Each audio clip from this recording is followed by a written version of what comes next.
බයිසන් කෙනෙක් අහනවා මීඩියා එකට ඇවිල්ලා දැනට විපක්ෂයේ ඉන්න හොඳම නායකයා තරුණ නායකයා නාමල් රාජපක්ෂ.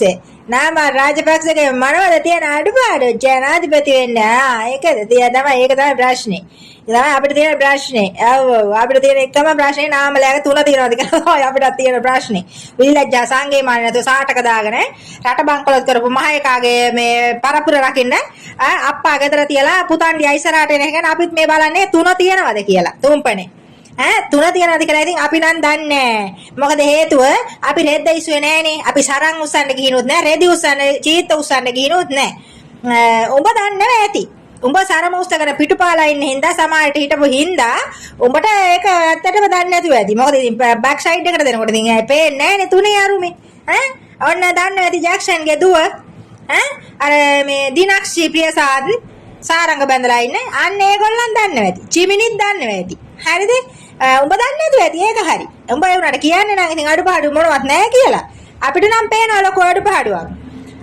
අනුර මහත්තයාට අඩුම අවුරුදු 5ක්වත් රට දෙන්න එපයි. අනුර මහත්තයාගේ කිසි වැරද්දක් තාම නැහැ. ඒ මනුස්සයා පටන් ගත්තා විතරයි. රට දෙන්න ඕනේ. දැන් මේක කියන කතන්දරය අපියකෝ මේක අහා උත්තර දෙන්න. මේක තමයි ආතල් එක වැඩි. නාමල්ගේ අඩුපාඩු. මේ යන අලුත් පරම්පරාවත් එක්ක ලෝකයේ බිහි වෙනවා තරුණ හොඳ නායකයෙක්. නාමල් රාජපක්ෂට තියෙන අඩුපාඩු මොනවද? උගත් තරුණ ශක්තිමත් දේශීය සහ ඔබ කොහමද හයිය ගන්න දන්නේ? ඔබ අනිවාර්යෙන් කියන බෑක් සයිඩ් දීලා තියෙනවා. තාපු සමේ වේගේ කියන්නේ. අපේ ආපහු බිහි වෙන්න නායකයෙකුත් මේ ලංකාවේ දැනට නෑ. දැනට ඉන්න අනුර විතරයි කියන්නේ.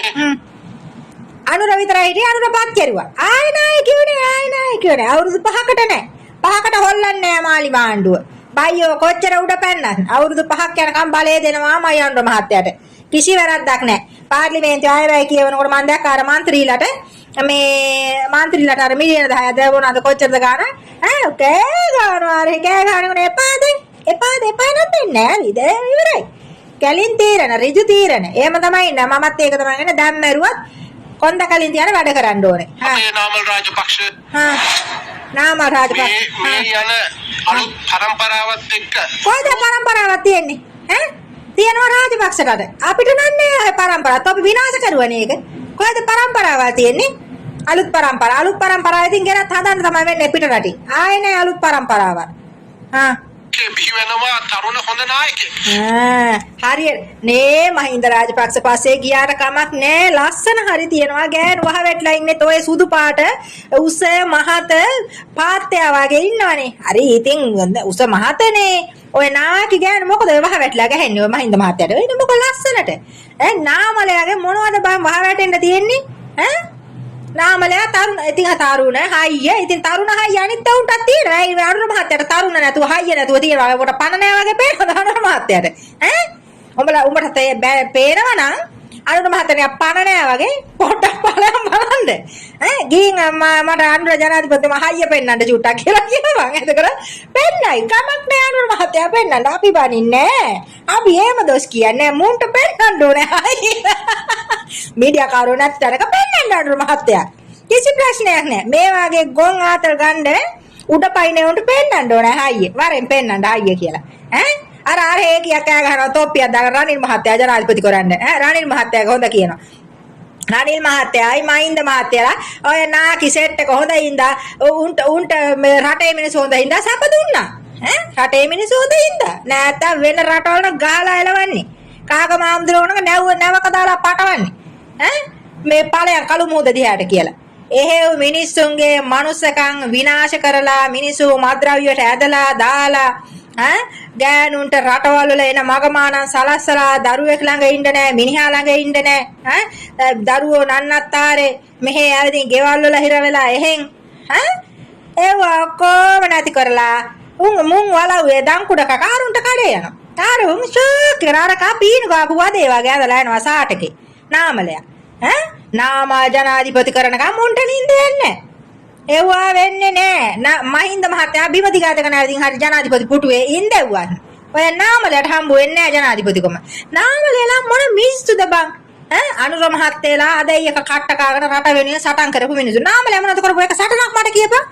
නාමලයා සටන් කරුවා ගෑනුත් එක්කලා. රෑදොල හර කාර් රස්සේ දාගෙන ක්ලබ් බස්සේ අර දැන් ජැක්සන්ගේ ගෑණි ඔය කියන්නේ අන්න හොඳට දන්නවා ඉතින් නාමලගේ අඩුපාඩු මොනවද කියලා. වල්ලේ මයිල් ගානක් කියයි. ආපංගි දෙතිස් මහා පුරුෂ ලක්ෂණ තියනවා කියන බුදුරජාණන් වහන්සේගේ රූප පෙවුනා නම් ගුණ පෙවුනා නම් මහින්දයාගේ ජැක්සන්ගේ ගෑණිට නාමලගේ තින්නව දැනෙන්න හේතුවක් නැහැ. අනිවාර්යෙන් දන්න. ඒකනේ දුවාම පට්ටල් කරන්න හැදුවේ. පාංකනාදු කරන්න හැදුවා වලව්වට බැරි වුණා. අරකා ගහලා ඇත ඇගියා. ඒ වාස විලි ලැජ්ජහ නැහැ. කොහොම හරි ඔය විලි ලැජ්ජහ වහගන්න කීයක් හරි වුන්ට දෙන්න ඇති. මේ නැත්තම් ප්‍රසිද්ධ මාධ්‍ය ඇවිදින් ඔව්වා කියයි මඩ ගහයි කියලා මොනවා හරි දීලා තියෙනවා. ඒ ගමන තමයි ඔය දැන් ඔය කඩේ යන්නේ. ඔය ඕකට විරුද්ධව දැන් බුදුහාමුදුරන්ට අපහාස කරුවා ආලියා කියලා හරියට නටනවනේ. ඔන්න නඩු දාපල්ලා. ජැක්සන් ඇන්තිලගේ ගෑනුන්ට. මේ මහ පොළවේ ශ්‍රී ලංකාවේ මොන මනුස්සයද බුදුහාමුදුරන්ට සම වෙන්න පුළුවන්. නැහැ මේකේ මීඩියා එක ළඟට ආවදී මම අර මයික් පොල්ලට කට තියලා කියනෝනේ. ඔව් හරිම සන්තෝෂයි බුදුරජාණන් වහන්සේ දැක්කා.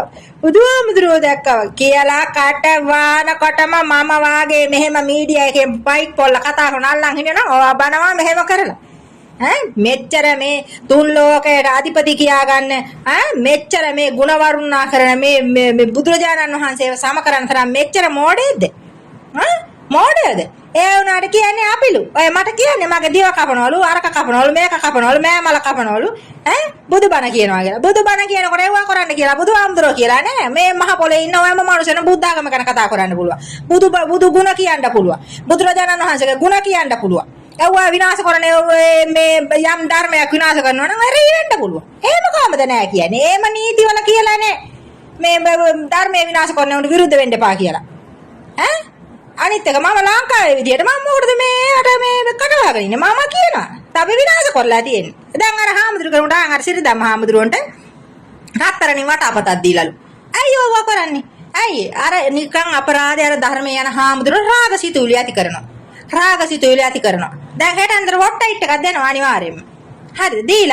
දීලා අර හාමුදුරුවෝ බැරි වෙලාවක් ටිකක් හරි ඉහළට ගිහින් ඔහෙ මේ කාර්ය බහුලයි දැන් බනට වඩින්න විදියකුත් නැහැ. පන්සලේ වැඩ පන්සල හදන්න නැහැ කියලා කියාපු ගමන් ඕම් පටන් ගත්තා පන්සල් හදන්න ඕම් පටන් ගත්තා කියලා බයිනවා. හතරණින් ඔක්කොම දීලා යාන වාහන සේරම දීලා බයිනවා. ඕක තමයි කරන්නේ. ධර්මයේ බණපදයක් අහලා තමන් සනසෙන්න හිතන්නේ නැහනේ. පොඩ්ඩක් හරි කට ඇරලා තාලෙට රස කරලා කිව්ව ගමන් ඒ රසය තමයි අල්ලගන්නේ. ධර්මය අල්ලගන්නේ. ඕක තමයි වෙලා තියෙන්නේ. ඒවා කියන අපි තමයි හොඳ නැත්තේ. අර ඒකේ මයින්ට වදිනවා අර බුදුරජාණන් වහන්සේ කියලා. කීක් කියන්නේ ලංකාවේ බෞද්ධයෝ කීක් කියන්නේ මේකට එනවා කමෙන්ට් එකක් ලියනවා ඉන්නවා. ඊට පස්සේ ඉතින් මෙතන මට බයිනවා. මං කියනවා තමයි බලව. මම සිංහල නියෝජනය කරනවා. අපිට පුළුවන් නඩුවක් දාලා මාව හිර කරපියවකෝ. සිංහලයට විරුද්ධයි කියලා. මම එතකොට කියන්න සිංහලයට විරුද්ධයි මම කියලා. එතකොට මම පෙන්නනවා රටටම. සිංහල වලට විරුද්ධයි.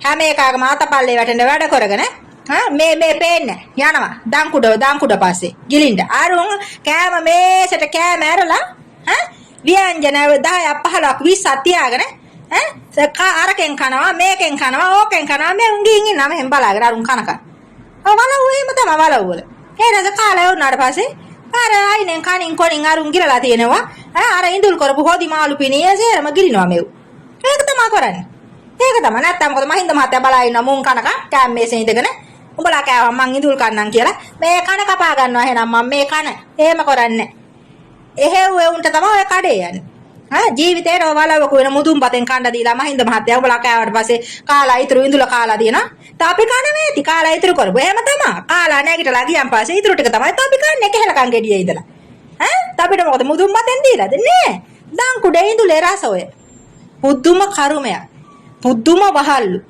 මගේ ජීවිතේට මම මෙච්චර දැකලා නැහැ උඹලා සුද්දන්ටත් ඔහොම වහල්ලු වෙලා ඉන්න ඇති අනිවාර්යෙන්ම ඒකනේ ඔය රාජපක්ෂලා ඔච්චර වහ වැටලා ඉන්නේ සුද්දන්ටත් ඔය වගේ වහල් වෙලා ඉන්නේ සුද්දෝ හිටපු කාලේ හතාරින්නෙම නැහැ ගෞරවාන්විත ගෞරව කරන්න හරි ඉතින් රැළේ පෙළේ හැදිලා ගියානේ බලන්න මදයි කෘතගුණ සලකන්න ආදරේට නෑ තවත් අදිනවා තවත් ජනාධිපති පුටුවේ බුදු කරවන්න හරි කමක් නැහැ කියලා තමයි අට්ටුව බුදු කරවලා හරි මහින්ද රාජපක්ෂ නාම රාජපක්ෂ ඕක තමයි වැඩි බලාපංකෝයි වෙනදේ අද කිව්වා කියලා නාමලේ ආවේ නටන්නේ ඔය හොඳේට නෙවෙයි මිනිස්සු මිරියානට ගියේ ටිකයි ගෝඨා පස්සේ ලංකාවේ ඉසච්චි වුණාම එලවන්න ගත්තන් පස්සේ යන්නේ නමන්නේ ඕක හොයන්නත් හම්බ නැහැ නාමලේ ඕක මූද පීනන්නේ නැවේ නෙමෙයි